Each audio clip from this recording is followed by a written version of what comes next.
Hey, how you doing there again, folks? Me again, of course, Brandon Wenzel. Come back at you. Another offering. Off my sampler platter. Yes, indeed, folks. I play video series videos I've been doing for a little while now. I go over there, try out food and drink items. I eat stuff and drink stuff. Then, folks, I'm going to talk about the stuff. I'm going to let you know all that you need to know about hopefully delicious stuff that time I'm doing this, folks, I'm not going to lie, I am rather excited for this one. But we'll get to that. Folks, it's super simple format. I'm going to go over there. I'm going to try out food and or drink items for you. Whilst I'm doing so, I'm yammering on about it for a bit. Whilst I'm doing all that, I'm inside my truck. And whilst I'm doing all that, folks, I'm wearing a super cool shirt. Folks, when I wear super cool shirts, I always like to highlight the super cool shirt. What super cool shirt am I wearing for you today, though? Happens to be my I Bet shirt. See? I Bet. Two separate words, actually, but it's blended together in the shirt. What the hell is I Bet, though? So I Bet, they are a local band out of Illinois that I became familiar with in 2024. At the time I'm doing this, a little over a year ago. And, yeah, I forget exactly how I found their stuff, but, like, I got into it, and then, like, it was one of those things, as soon as I started, like, getting into their music and listening to their stuff, I was totally down. It's got a very much sort of a nu metal vibe to it, and I'm a big nu metal guy, clearly. If you watch my channel, you know. I love that stuff, man, and, like, I love what they do. Like, genuinely think that they're very fucking cool. So much so, I've actually seen them perform live on one occasion, and I'm about to see them live today. I'm actually in about half an hour going to be seeing them perform live again. I think these guys are fucking awesome. I've actually got some videos of their performances that I've attended, and I'll have more after this show. They're going to be on the channel just in case maybe you want to check them out. If nothing else, I'd be more than happy to kind of point you in the right direction as far as their music goes, because I think they're awesome. But anyway, what am I trying for you today, folks? What are we doing here? Why am I excited? Well, folks, I just got through reviewing some tacos from a local spot called Javi Mexican Grill. I'm not sure it's Javi or Javi because it's got the J at the front, and I know when it comes to like Spanish and stuff, the J is usually pronounced as an H, so I'm going with Javi, but if it's Javi, I apologize.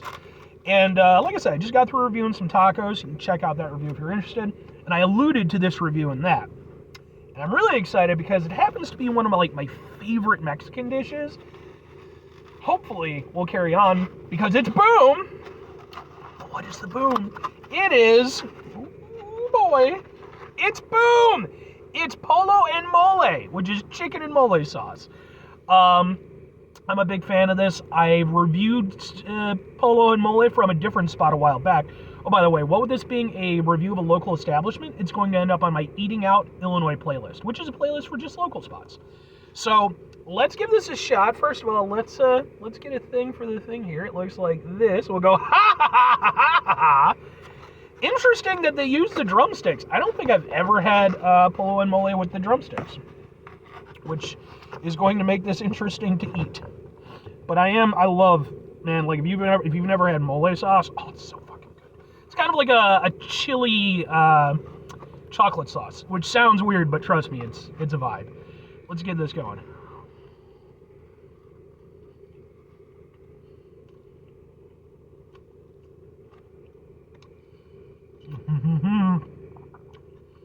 Interesting fun fact about your buddy Brandon Wenzel. I love the dark meat. Love it, love it, love it. Drumsticks are actually my favorite. That is a very nice drumstick. Lots of meat, very tender. Pretty much came right off.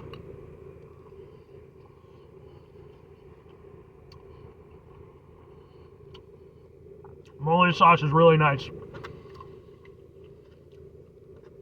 It's like I said, like when you hear the chocolate end of things, it sounds like it's going to be weird, but with the chili and everything and the way that it's done, it's got a little spice to it, and it's got it's less sweet, and it's more kind of almost takes on a little bit of that sort of bitterness from chocolate, but not in a bad way, in like a very rich, very filling way. This is super tasty.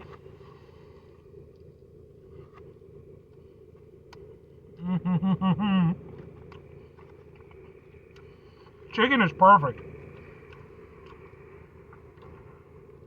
That is some very good chicken. I am very, very happy with this. And the nice thing about it is, too, napkin. The nice thing about it is, too, when you have places that go over there and serve mole dishes, you get different sort of versions of mole. You know, some are a little bit spicier, some lean a little bit harder into that sort of more chocolatey aspect. Some of them, just richer, what have you. This is a good mole sauce. It's a nice blend of the flavors. It's not too spicy, not too rich. It's really well balanced, and that's really nice. I will say, for me personally, when it comes to a mole sauce, I probably do prefer mine a little bit more one way or the other, a little bit spicier, a little bit richer. But I really like this. And again, the chicken was just fucking perfect, man. That was super tasty. There is nothing, and here's what we're gonna do too.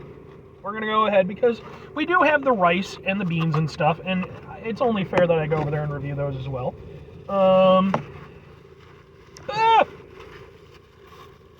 But the chicken and mole, definitely a win for me, man. I enjoyed their tacos, but this is definitely my dish right here. And the lady at the counter, who was very, very nice, she actually asked, she's like, have you ever had, Pollo and mole? And I was like, yeah, I've had it. And she's like, oh, okay. Trying to help me out a little bit, which I do appreciate. Let's try some of the rice.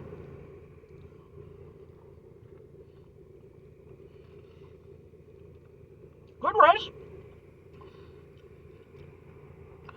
Maybe a tad bit dry, just a little bit, but actually really nice flavor. Recently I went over there, I reviewed a Mexican food dinner, chimichanga dinner, and the rice in that was very, very underwhelming. This is actually tastier rice. Like I said, just a tiny bit dry. Let's get the refried beans in there. I'm not the biggest refried beans guy, but I'm not actively against them. Refried beans are good too. Actually really tasty. The more Mexican restaurants I review, the more I realize I kind of just like refried beans. Yeah, those are nice. Some of them are a little bit too beany, a little bit too earthy. These, they still have that nice refried bean flavor, but not going too far with it. I like those a lot. So, all that said, put the thing down. 2 questions have to be asked. Would I get this again? Would I recommend it? I have to go with yes and yes. I think, again, whenever I go into these reviews, it's always a thing of like, boy, I hope this is really good. And sometimes, it's hit or miss. But this is definitely a hit. And, especially with it being a favorite dish of mine, I always want those to be the ones that really stand out. And this is really good. And like I said, I've never had Pollo and mole with the drumsticks. I really like it though. The meat was super tender. The mole sauce was really tasty. And really everything about the dinner was good. The rice was good. The beans were good. In fact, I'm going to go over there, and if you watch my channel, you probably know where I'm going with this. I'm going to call this the business. Folks, when I call something the business, that means that pretty much it's a damn near perfect item, right? Like maybe you could go over there, tweak it a little bit, like I said, there's a few preference things. But in terms of especially just that chicken and that mole, that is just really good, man. That hits for me. That's exactly what I want out of it. Like I said, tweak it a little bit more to my personal preferences, but that was just really tasty. So I would definitely order that again. And if I'm recommending it, folks, I'm absolutely recommending it. If you've never had, Pollo and mole, you are doing yourself a disservice. It's not going to be for everybody, to be fair. It's definitely an interesting flavor blend, and the first time you have it, you could be a little bit here or there. But for me, I've loved it ever since the first time I had it, and I will continue to keep loving it. And so I'm definitely going to recommend it. I think that this is a good spot for it. So, But anyway, 5 things before I get out of here. Have yourself a great rest of your day, spectacular rest of your week, monumental rest of your month, stupendous rest of your year. Folks, go over there yourselves a truly Pollo and Mole-tastic rest of your life. I need to review a lot more Pollo and Mole. Final 2 things. Number 1, try to bring some positivity into the world. It's not always possible. It is, however, always appreciated. But what you do can't do it all the time. I know I can't do it all the time. Here's what you're going to do, folks. You're going to try not to be an asshole. Folks, not always the easiest thing in the world to not be an asshole. Trust me. I know it. I live it. I'm out there every day with you in it. Life can be stressful and frustrating and just bullshit sometimes, folks. And when we find ourselves in situations where we have to deal with said bullshit, it's important we go over there whenever possible. Take a step back, try to mitigate the level of assholishness in our lives, hopefully do better for ourselves and for those around us. Very final thing, folks, do the thing. Whatever the thing is for you, that's what I want you to go out and do. Folks, if you've ever tried Pollo and Mole, please hit me up in the comments. Let me know your personal take on it. And if you haven't, let me know why. Is it something that you're interested in? Something you're just not, don't feel it's going to be your vibe? I'd be really interested to hear about it. But anyway,